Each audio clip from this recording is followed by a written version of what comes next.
This is According to Callus. This is August 26th, and this is episode 248. We're going to call it School Daze, as in they must think we're all in a daze to not be paying attention to what's going on. Well, let me just tell you, even here in Texas, sweet Texas, all is not well. Indeed, the Patriots are on defense because they've been asleep at the switch for decades when it comes to the school system. And as a result, we have at least one, if not two generations of young people that actually think socialism is a good thing and that, well, everything that made Texas or the United States great is actually bad. So, without further ado, I am going to give you a story out of Oklahoma. That would be the state directly north of us, for those of you who have a public education. And after we're done with that, I'll relate a brief story about some local doings in this last week. Okay, as you may know, there was a primary on Tuesday, the 23rd. And in that primary, the Secretary of Education, Ryan Walters, had defeated his opponent, a public school superintendent by the name of April Grace, in the Republican primary runoff for the state superintendent of Oklahoma. And at the victory party, he said that this was a definitive statement by the people of Oklahoma about the direction they want to see public education head. And that they want a better education for their kids, and they're concerned that they're not getting that. Now, it was a different set of emotions for the Tulsa Classroom Teachers Association president, Shawana Mott Wright, and her fellow teachers. Now, I will point out, most of this is gleaned, actually all of it's gleaned, from a story put out by Mr. Spencer Humphrey, so credit should go to him. And my commentary on top of his statements are clearly my own. And her fellow teachers, there were lots of tears last night. In the hours since the election results have come in, Mott Wright says, she and the other teacher advocates have gotten the message after message from teachers. They all pretty much say verbatim, if Walters and Stitt win, I'm done with education. I'm not going to teach anymore. I might even quit on the spot.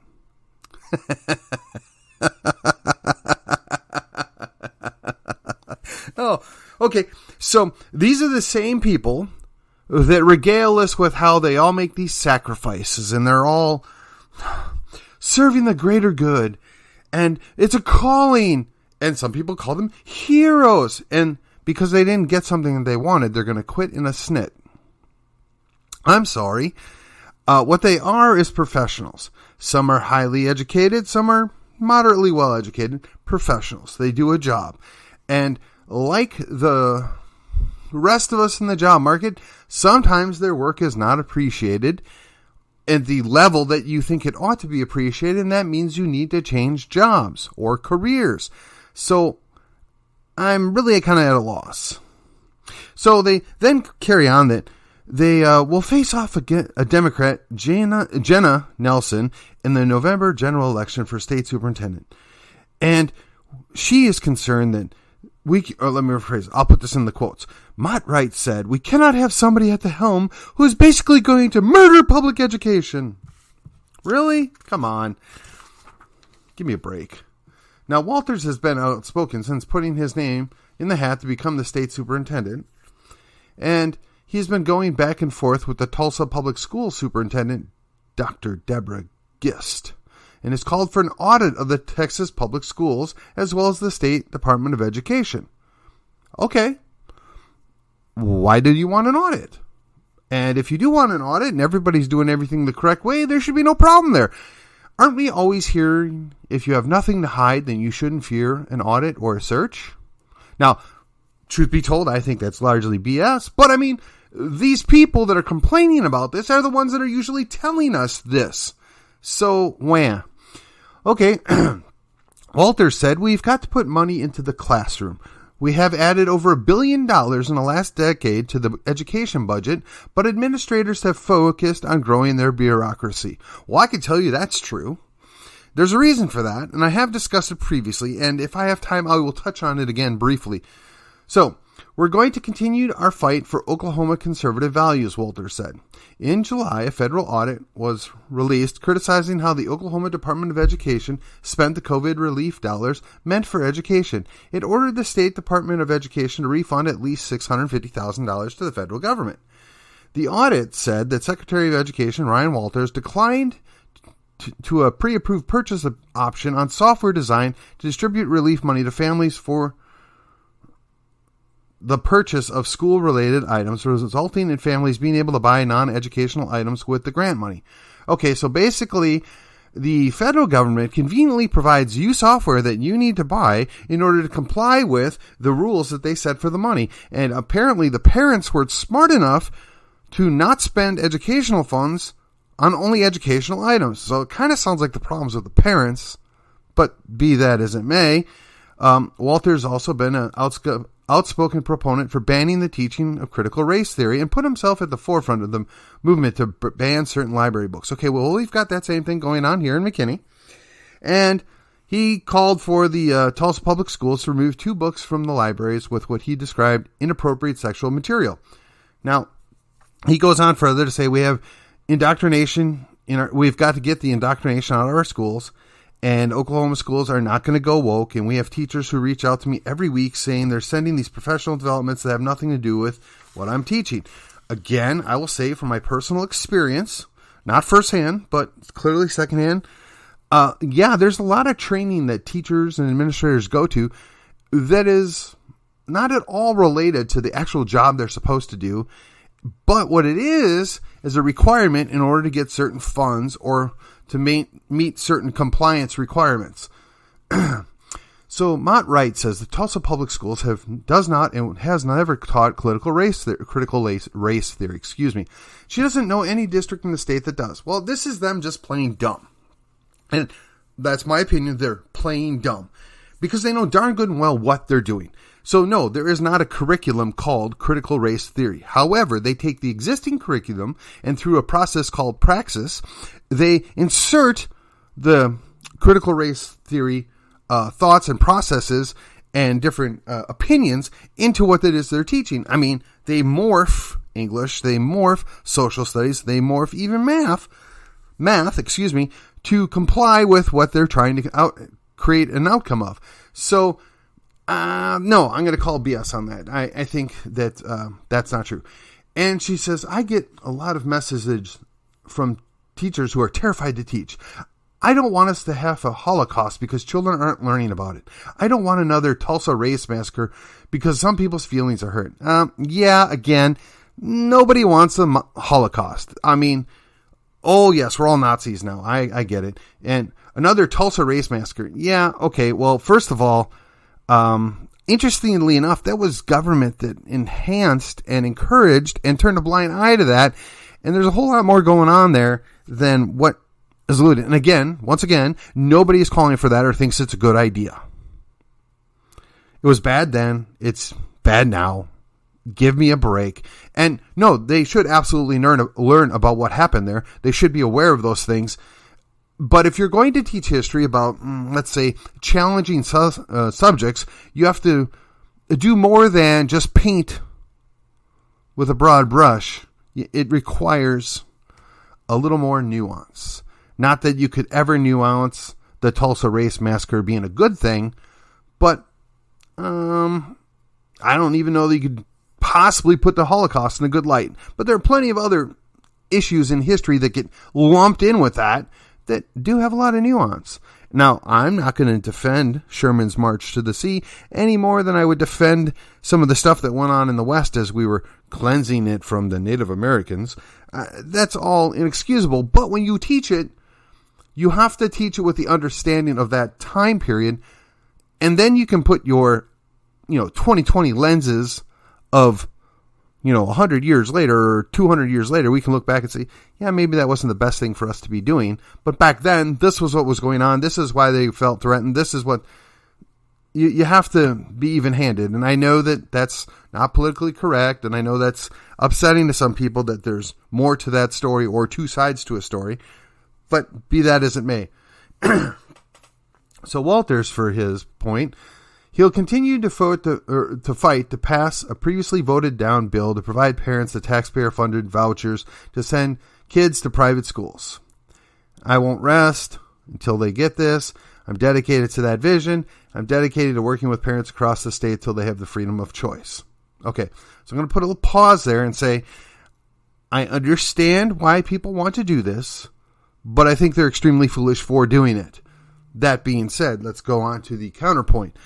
Mott Wright says educators worry that it would deplete the already tight budgets of Oklahoma public schools even more. I'm a mom first, and as a parent, it is your prerogative to do whatever you want with your children short of hurting them, she said. But public money should not be taken from public schools to be spent on non-public things. Well, first of all, it isn't public money. It's tax money that you took from people with the threat of violence at the point of a gun.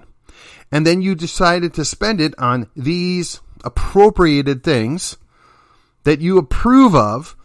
And when the parents say, yeah, but we don't agree with that. We don't think this is good. We don't want our children doing this. And because we're not going to take advantage of this, we want to get to keep some of our money that you took from us. So she's equally, if not more so, wrong.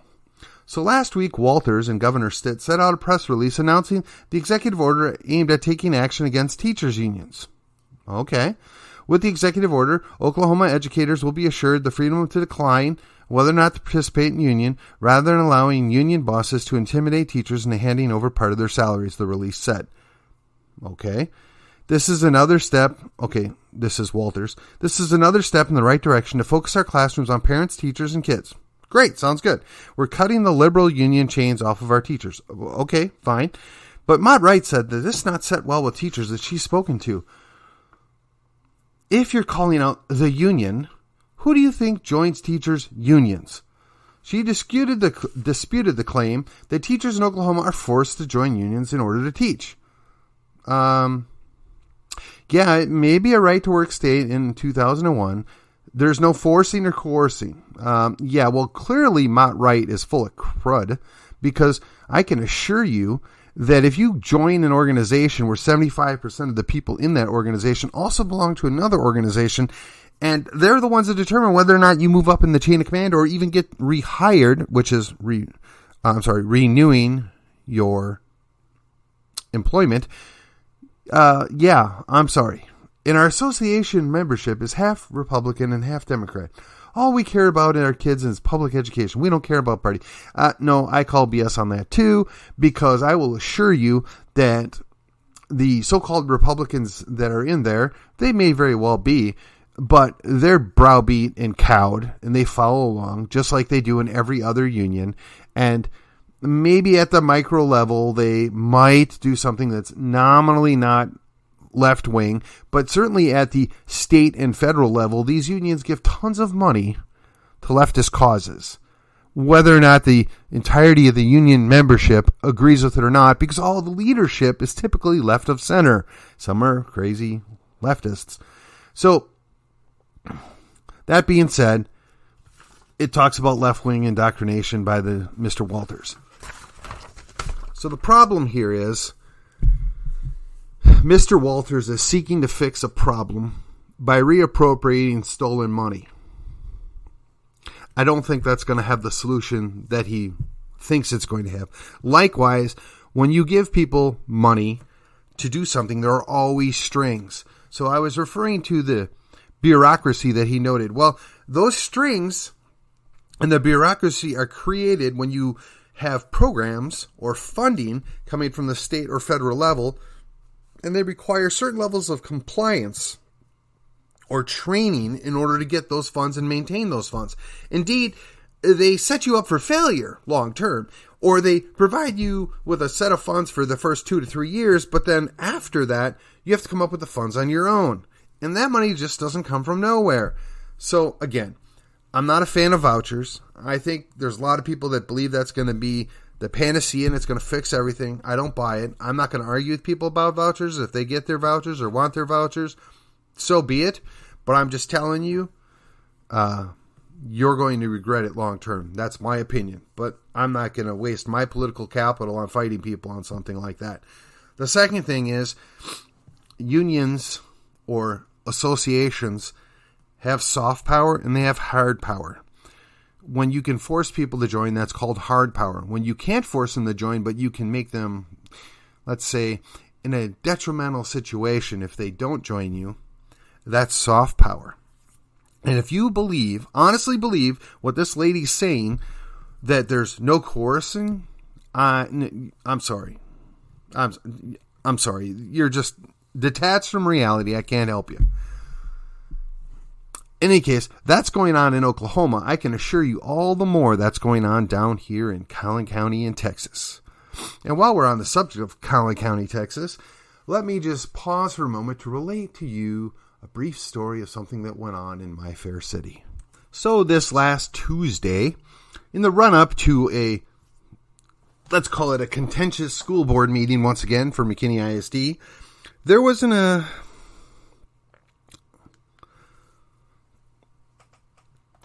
incident, an altercation that occurred between a school board member and a gentleman speaking with another school board member, whereupon when this person was, I'm going to be very careful because there is a record on this. There is a case in a sworn affidavit or whatever it's called. I don't know. The witness filled out a statement, and to my knowledge, it was posted online and social media. So it's no secret. It's publicly available, courtesy of my friend Kyle Sims. And I know all three individuals involved in the situation, though the one member of the school board, I would say I know by name and by face, but we're not friends. So the other two individuals were just having a discussion. The third person inserted themselves. The third person started going after the person who made the witness statement. And when the other school board member said, "Do I need to record this?" to the person that was being verbally accosted, those are my words, my opinion, that individual was then physically hit by the other school board member. And I'm trying to be very specific because all this is second and or third hand information. I wasn't there. I didn't witness it, but I heard about it. So now I will tell you that as an adult male, I don't believe I've ever hit another person in anger. I don't believe I've ever hit another person basically without their consent. I mean, when you're wrestling around or fighting with somebody, that kind of goes with the territory if you're roughhousing, okay? But to get in a physical altercation with another person, I don't think I have done that. And if somebody can think of some scenario where that has occurred, I'm certain that there's a good explanation of it because I don't get violent with people. It's just not a good idea.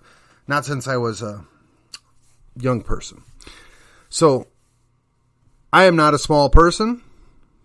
And if I were to get that way, it would get messy and I would likely end up in very bad trouble. And I would deserve it.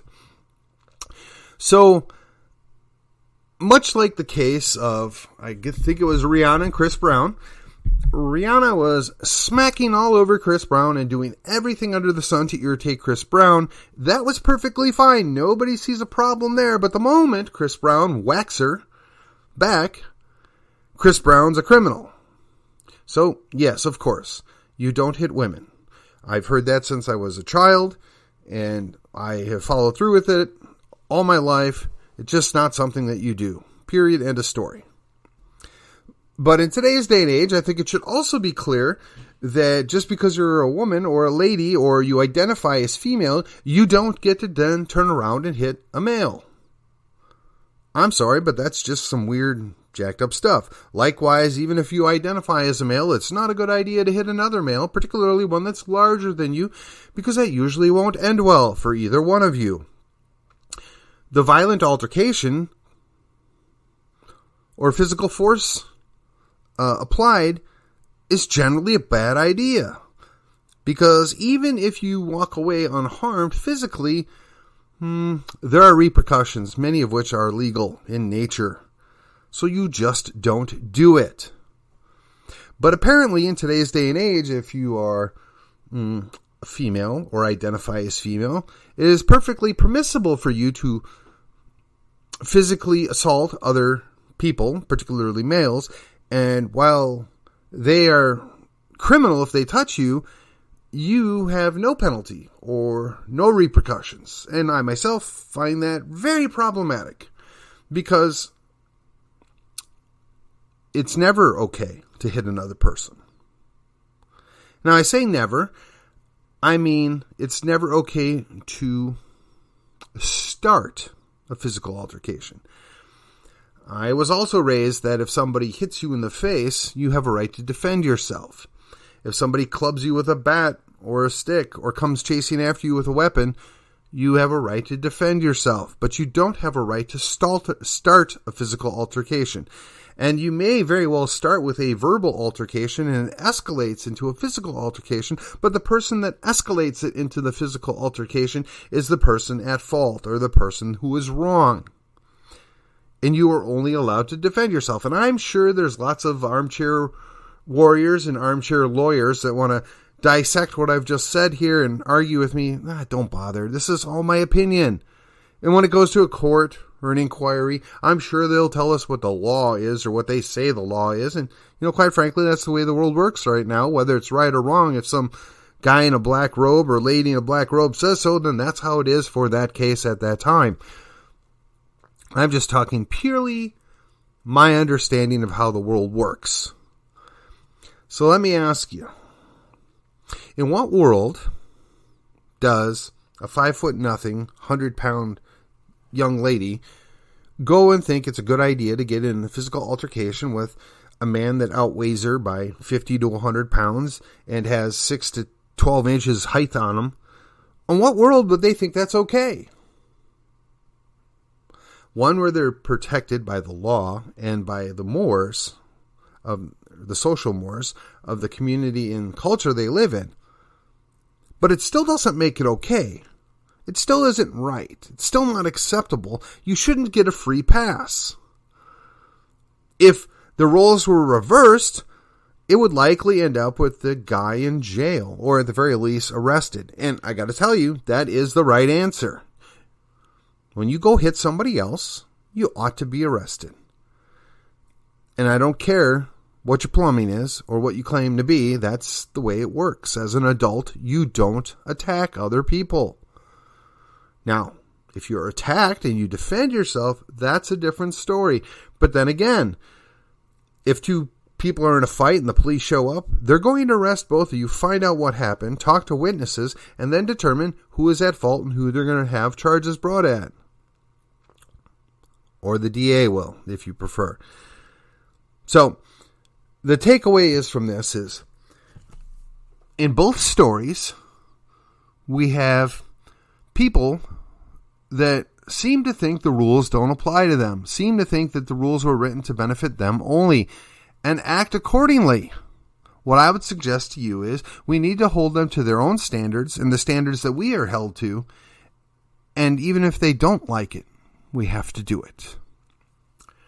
Now, as we carry on into the weekend, I may or may not have a special report on Saturday just because I can.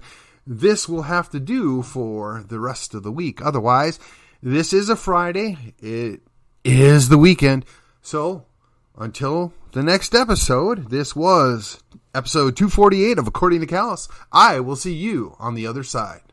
Oh, and in case you're wondering, it's still helpful if you like, share, comment, critique, and rate this podcast. We need to grow. We need people to hear what's going on around us and, quite frankly, just hear a different point of opinion. I mean, we all live in little capsules, right? The echo chambers of our lives. And I try to step outside of that. Tom Woods calls it the 3x5 card of acceptable conversation. He goes way outside that, and I try and follow suit because while Tom Woods is a few states away, he is my intellectual idol. And I mean that purely in the appreciative, not worshipful point of phrase. Again, I will see you on the other side. Have a great weekend.